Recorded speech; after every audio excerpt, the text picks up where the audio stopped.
You're listening to Nothing Important. Ladies and gentlemen, this is the Nothing Important Podcast. My name is Bryan, and with me, as always, is Game 1 of the 2016 World Series, Dave. Boo. And I totally used your last name. Boo. You can cut out your last name. Boo. And on the third mic, is the St. Louis Cardinals, Jeff. Fuck, why do I do that? All right, start this shit over again. All right. But this is the cold open. I'm bleeping out last names, Bryan.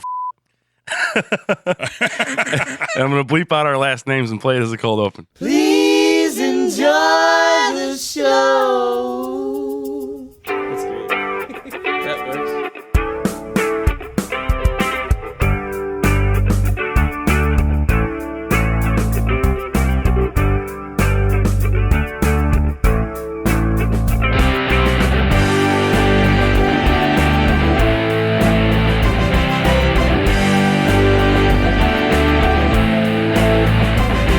Ladies and gentlemen, this is the Nothing Important Podcast. My name is Bryan, and with me, as always, is Butthurt Dave. Oh, I was hoping you said Game 1 of the World Series again because I had a different response. And on the third mic is not so butthurt Jeff. I got a cream for it, so it's fine. I'm not butthurt tonight, man. The Cubs won Game 2. Party in the streets, Did y'all. they finally win? It just wrapped up as we started recording, right? Did they win? They won, right? Like, Yeah, like they 5 points it's or over. something like that. It is done. They won 5-1. Good job, Cubbies. You know, I can usually tell here when the game is over because my upstairs neighbor usually starts jumping on the floor and just rattles my whole apartment. And during these late games, wakes up my kid, but I haven't heard my kid scream yet, so, so I wasn't sure if it was done. But gentlemen, good speaking with you. We haven't spoken a couple weeks. We've been kind of busy. Dave and I do have a new episode of It's All Good Man up over at our It's All Goodman feed. You can find that at itsallgoodman.com or on iTunes. It's a chat we did with Ann Lerner, who's actually the film liaison for Albuquerque, New Mexico. So it was kind of cool talking to like an actual official and, somebody who kind of helped put the show together, but wasn't like a character or anything on part of the show. It was really interesting chat. But still has intimate knowledge of the film industry and still has some pretty cool stuff to say about other aspects of what goes on behind the scenes when filming one of the best television shows there is right now. That sounds cool. Exactly. So you want to make sure to check that out at itsallgoodman.com.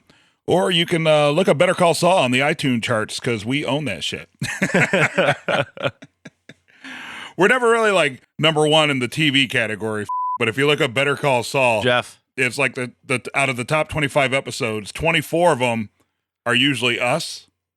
But there's one Nerdist in the writer's room episode from like 2 years ago that always keeps us from like unanimously wiping out the entire top 25. like it always will. Yeah. It always will. I know. Damn you, Chris. Damn you, Chris Hardwick.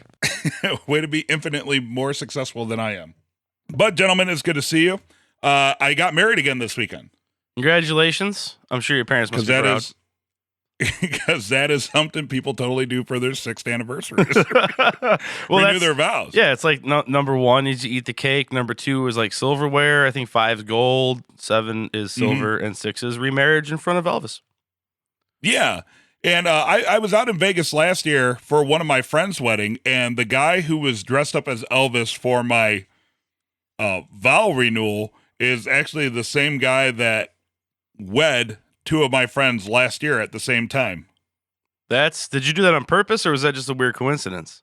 No, just a weird coincidence. Oh, wow. Because you know because like my friends who got married last year were like, oh, well, we got married by this guy because he wasn't an Elvis impersonator at their wedding.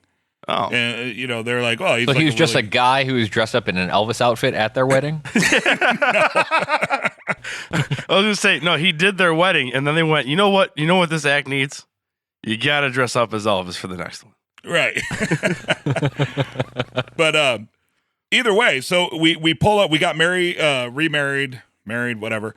We had it done in front of the Las Vegas sign, which I had never seen before.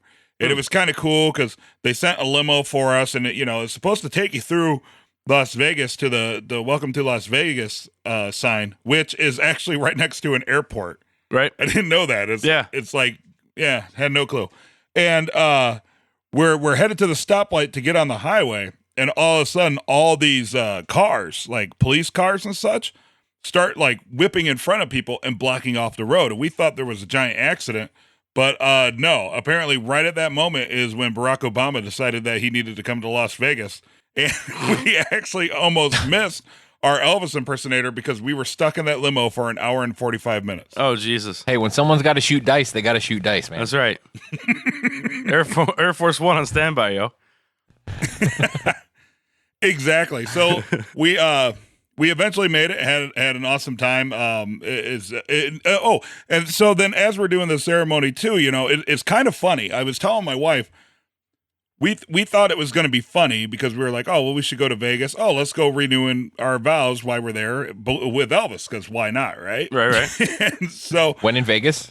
right, exactly. And we totally expected the hilarity to come from the awkwardness of having some guy dressed like Elvis marry you. But it was just like genuinely a lot of fun. The guy was super cool about it. He was super good at his job, and we were just having a great time. And what made the timing perfect was as we were getting married, a tour bus pulled up, and about 80 people were now also at our wedding. There's always people. There's always people at the Vegas sign, like little groups of people here and there. But a tour bus pulled up, and suddenly everybody was filming us and taking pictures. And at our original wedding, when we first got married, there was probably maybe 12 people there. So your wife finally got the big wedding she's always wanted. Yeah, Exactly. Right? It was awesome. I didn't win any money in Vegas, but one thing I did notice is Vegas is probably the only place left where you can smoke a cigar in an ice cream shop. That sounds excellent. So my favorite Las Vegas thing that I've ever done there was smoke a cigarette while taking a dump in a bathroom. Because that was oddly satisfying. It's amazing, like how weird that is. Because obviously you can't smoke anywhere, but it's amazing how Vegas totally allows that. It's not every state though, because when my last band, we used to practice in Indiana, and we would make sure we stopped and ate at a certain restaurant, like right on the border, because you could smoke in the restaurants in Indiana still, and then we come back home. It's not every state. I don't think every state's done it yet, if I'm not mistaken, because Nevada's one of them. But it's the simple joys. It's smoking a cigarette at the table right before your meal comes, taking a shit while you're smoking. It's great. Put your cigar out in some little kid's ice cream cone and then throw it in the trash in front of his face. Yeah. It looks like a hobo hat. I also almost got to beat up a bum. This would make 3 trips to Vegas in a row that I've been there, where a homeless guy has tried to physically fight me for no reason. So it's a nice. You say "got to" as though it's like a luxury. Right. I thought he was going to say the last 2 times he's been there, he won a boxing match or something. No, when my wife and I were there a few years ago, a guy kind of lunged at me, and I kind of laughed it off. When I was there last year for my friend's wedding, one of the how like homeless people in Vegas love to sleep on the overpass. Like how you have the people. Jeff, you've been there. Dave, I don't know if you have. I've been once. Okay, so you know how there's the people walkers on the overpass? Yeah. Yeah, like homeless people love to sleep on those. And last time I left my friends because I wanted to go adventuring by myself, and one of those like sleeping homeless guys like lunged at me. They like screamed something at me, and I'm like, dude, what the fuck is your problem? Well, this time there was this crazy homeless guy. The escalators going down back to the street were broke, so everybody was using the stairs, and there was just a guy standing next to it and harassing them until we walked up, and then the guy like confronts me directly and tries to start a fight with me, And I'm like, all right, fuck this. I'm not going to beat up a homeless dude. Right. So I just turn my back to him and I go to the elevator, and the whole time he's yelling behind me. And I'm just like telling my wife, like I start like handing my stuff to my wife. I'm like, I'm just going to kill this guy. Like, I'm just going to kill this guy. And, so like I'm just sitting there waiting for him to like touch me or grab me, because the thing is like I'm a big proponent of like, you know, if you're really gonna get into a fight, you should strike first. But there's like exceptions to that, and one of them would be like druggy drunk people, because like really, what do you win by that? Right. You know what I Sure. mean? No, that Like, makes sense. I totally could have whooped his ass, but then I would have been the completely sober guy that just beat the fuck out of some guy who's absolutely wasted and retarded. Right. But so in his eyes, to show me how crazy he is, he grabbed the tall, like 3 foot tall wet floor sign right next to me. Mhm. And he decides that he's going to take it and chuck it over the 10-foot glass wall down onto the street from the overpass. Big tough guys. Oh, But like Las Vegas Boulevard or whatever that is. Yeah. That's not busy. What was awesome about it is he the first time he attempted, it bounced off the glass and hit him right back in the face. He got it over the second time, but oh, good for him. Perseverance pays off. Persistence. Right, but by then we just walked down the stairs that he previously had blocked me from. And, you know, like the whole time I was sitting there thinking, like me and my wife were talking about it. She's like, I thought you were going to throw that guy down the broken escalator. And I'm like, well, it was tempted, but it's weird because like in that moment, like you have those debates with yourself, you know, like I'm like fighting my instinct. I'm like, I should just murder this guy. Like if he yells at Chris, I'm going to kill him. But then I'm like, no, because I'd be the guy that killed a hobo. Right. Again. And suddenly you're the asshole. Right. How many more hobos have to die just because of my impulses? Or instincts. Or lust. I had a little run-in with a bum myself. You had a run-in with a bum? Coming out of the studio 2 o'clock in the morning. Yeah. Really?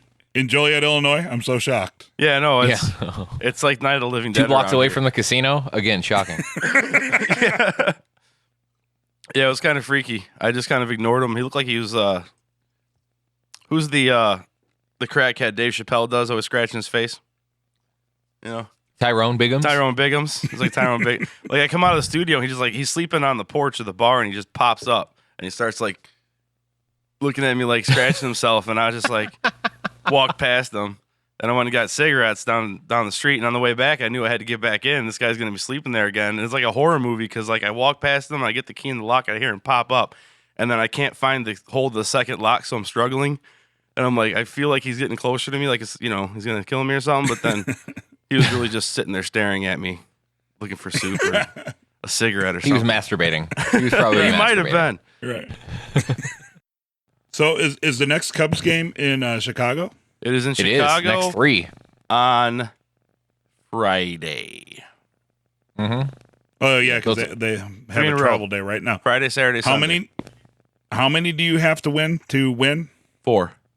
4. Okay, so it's best of 7. Best of 7. Yeah. So I'm an idiot. So everybody keeps messing with me. People are like, "Oh, well, they could win." Like I thought it was like honestly like a best of 9 for some reason. No, I'm like, no, holy no. fuck, the sport never ends. No, it's not hockey. It's the best of 73. Yeah. Because the thing is like I'm largely indifferent to the whole deal. You know, like my wife, she's very excited that the Cubs are in the World Series, and of course Dave's excited that the Cubs are. And Jeff, you might be as well. I don't know. I am. I am, like, actually.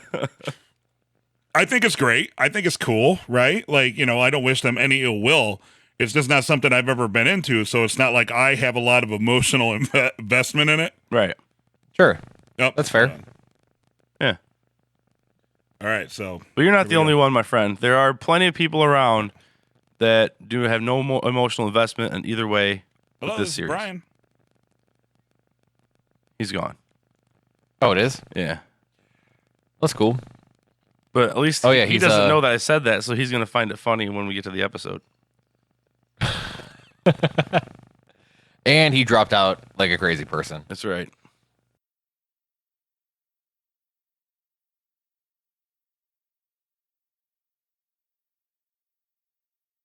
Ladies and gentlemen, on the Someone Important Hotline, it's Bret Green from the CBS show The Inspectors. Bret, welcome to Nothing Important. Hey, thanks for having me, guys. Absolutely, we're glad that you're here. On the horn is also Dave and Jeff. Say hello, gentlemen. Hello, Bret. Hello, gentlemen.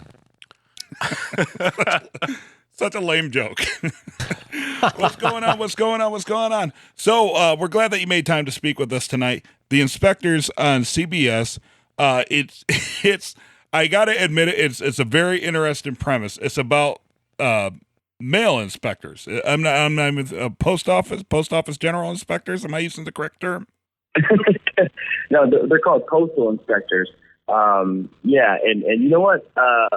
Fun fact, they are actually the oldest federal agency in America. Oh. So they were there before the FBI, before the DEA, the CIA, all that stuff. And Benjamin Franklin actually helped start it. So I don't know. They're kind of badasses in my book. Fair. It's only a matter of time before awesome. God's own show. You can tell the show's been prepping me, huh? Well, I would imagine if it's a children's show, it must have some educational value. That you got things be thrown in about history and facts and things like that. It's a family show, Dave. Yeah, the show's it's correct. Family show for co-viewing where parents and kids watching. So yeah, I mean it's really cool. Every week there's a new crime that's being committed. That's kind of like a white collar, maybe unheard of, unknown crime that uses the mail. And so that's one thing is to obviously entertain on television, but the other aspect of our show is to educate. And so a lot of these crimes people aren't aware of. Or someone, somebody who's done it, like a Jamaican lottery scam, or, hey, I'm going to give you a debit card that's got $6,000, you take two and give me the rest back kind of thing. People fall for that stuff. And so, the show kind of, showcases how to not be a victim of that kind of crime. See, that's great that you brought that up because as I was doing research, I'm like, really, what kind of crimes could there be? But yeah, that totally encompasses all sorts of written scams as such. And how interesting are the majority of the cases on your show? Are they based off real life cases? Every last one of them are. So we work really closely with the United States Post Office, the United States Postal Inspection Service. Big difference. And yeah, they basically inspect any crime that uses the mail. So yeah, like when back in the day when they were sending anthrax to the mail and trying to get that to the president and all that stuff. I mean that's their jurisdiction. So it's been really cool learning about new crimes that I had no idea existed, and a federal agency I had no clue existed. So yeah, everybody's learning a little something with this show. Infotainment. What'd you say, Dave? I said infotainment. Infotainment is what I said. Absolutely. So. So you were just picked up. The second season just started recently, correct? Yeah, second season is 4 episodes in. Second season was a lot of fun. We, no one knew what they were doing going into that first season. It's like, all right, guys, we're going to make a Saturday morning scripted show about essentially what everyone thought was the post office, right? And so first season we went in kind of like, what is this? And as we started to meet more postal inspectors, and we started to meet, I started to meet with people who were in wheelchairs, that whole thing. We started to really meet a lot of people that provided a lot of insight and made the show better. So season 2 is definitely a cut above the rest. I've seen a handful of episodes, and it's definitely something people should watch. If you don't want to set your alarm clock to wake up on Saturday morning, set your DVR, watch it whenever you want to. Right. So it is on Saturday morning, like on CBS, is that right? Yeah, on CBS. It's kind of, I hate to compare it to it, but Saved by the Bell was the same way. It was a Saturday morning scripted show that was also educational. So, if people say, well, that can't work. But, well, look in the past, man. Worked for Saved by the Bell, and it's definitely working for us, too. Our viewership's great. So then my question for that is, why do you hate cartoons? Why does everyone hate cartoons? Yeah, they don't play them anymore. That's a great answer to that question. True, man. It's true. See, and that's what I miss the most about is You're significantly younger than I am, but like back in the day, we used to wake up and you get a bowl of cereal. You'd watch cartoons till like 1 o'clock when WWF came on. Right. That was back when it was still called WWF. And then I started thinking, I was like, wow, these guys are on at 11 a.m. on Saturday. And I'm glad to hear that your viewership is doing good, because for those of us who know nothing about the business and aren't privy to any of the stats, you would say, wow, that's got to be an incredibly hard time slot to fill. But then as I thought about it more, it's like, yeah, like not everybody's going to wake up at 7 o'clock anymore to catch their favorite cartoon, but it's still Saturday morning. So there's folks who are still kind of getting the day started, but kind of in that lounge mode where like they could eat breakfast, but they're probably going to eat lunch because they're still waiting for somebody to get out of the shower and such. So you're like actually in a really great time spot. Yeah, it's not bad. It's catching the moms who are making breakfast for the kids, and have the TV on, have some noise going, and so we do take that into consideration when we're filming. We're like, all right, we got to make sure we know that some people at this time slot might not necessarily be watching, giving us 100% of their attention. And so, they take that into consideration when they're writing and when we're acting, and just trying to figure out, what we can do to just keep the show moving, just to keep, and in today's society, it's like everybody's got such short attention spans. We've got to keep their attention. Right. Exactly. Absolutely. I read on your IMDb that you're a rapper. Yeah. You didn't think I was going to bring that up, did you? No, I mean pretty much everybody does, because I'd have to say, if that was my bio sheet, that's probably the most interesting fact on there, or I guess maybe the one you'd least expect. But yeah, I've been doing it for quite some time. Just do like fun parody rap, a lot of music videos to them, and just have a lot of fun doing it.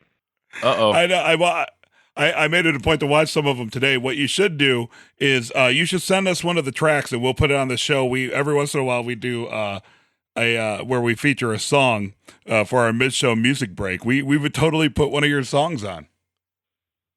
Done. I will get Amy to get your info, and I'll send it over to you for sure. I think Dave's furiously Googling right now, trying to. But I was kind of waiting for a spot to mention to our gracious guest that Bryan also was a rapper at one point. Ooh. Yes, we were in a hillbilly hip hop band together back in the day. Is that? Are you serious? You actually were in a hillbilly rap band? Yeah, absolutely, man. It's called White Trash Stand. Yeah. Well, we'll get to this. All right. So last week I was on a talk show at USC, a student talk show that they produced, and they also found out that I rapped, and they just put me on the spot live. They were like, "Can you freestyle or maybe do some of your lyrics for us?" And so I did it. And now I have to do the same thing to you. Will you please share some of your lyrics with us? Actually, there's an episode of our podcast where we played 4 or 5 tracks that we used to do. We put it was a White Trash Stand special podcast. I like how you dodged that one. Right. Sorry, I can't. I can't hear. My computer's breaking up. No, actually, I was just trying to redirect you to go listen to some more. I wanted you to go listen to more shows so our numbers go up. Is what I was trying to do. My internet's fuzzy. I'm sorry, I didn't quite catch that whole thing. All I heard is that. All I heard is that you're on the Inspectors Saturday morning. Well, I'm gonna go back. And listen to a couple of them then, because I'd love to hear. I don't think I've ever even heard of hillbilly rap. Hillbilly hip hop. Yeah, hillbilly hip hop. Yeah, let's be semantically correct here. Hillbilly hip hop. The alliteration makes it better.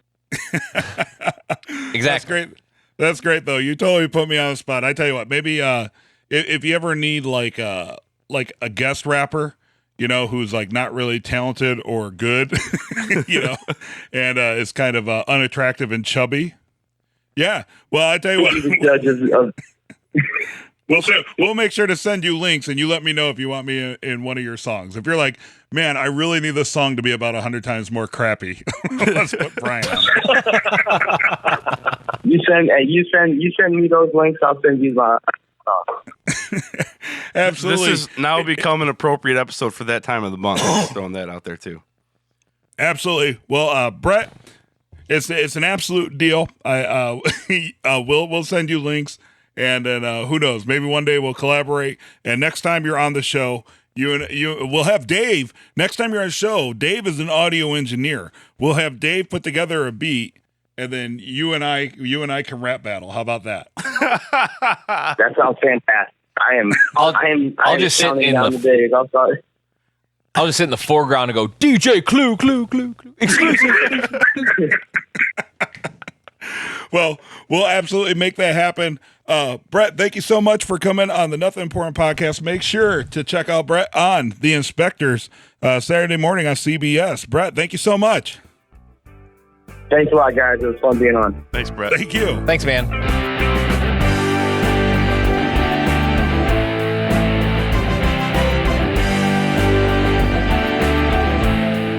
All right, good save, Dave. Way to save my ass on that one. Well, it was a two-pronged attack because I was like, wait, okay, so we can totally just direct people to go to listen to some old episodes now. And not telling them which episode to find it makes them click a bunch of episodes trying to find it. Yeah, that Bret Green, totally cool dude. That turned out to be much better than I expected of an interview. Yeah. Yeah. He totally I love how you called his show a kid's show. That It's is nominated hilarious. for 6 children's Emmys. What else am I supposed to call it? I think it's one of those EI shows that show Right. up. It's Where it can go nominated either for way. 6 children's Emmys. What else am I supposed to call it? Oh, A family show, Dave? Family It's show? nominated for Family 6 children's Emmys. if it's before like 10 o'clock, it's a kid's show. But if it's after 10, then you start getting to family. And then if it's after like 7, where's then the it becomes like adult. Where's the family Emmy And nominations? then after like 11, Where's it's the young X. adult Emmy nominations? They're children's Emmys. All right, so let's we'll start with the recap and then we'll wrap up. How's that sound, guys? Cool. Sure. Think your beard is actually kind of amazing. I've been trying to twirl it and tweeze it out the right ways.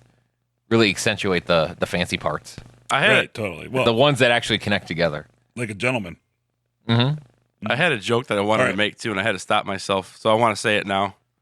That when you guys were talking about being on at 11:30, I wanted to be like, well, that's the time my mom used to sit me down in the front of the TV while Uncle Rick would come over.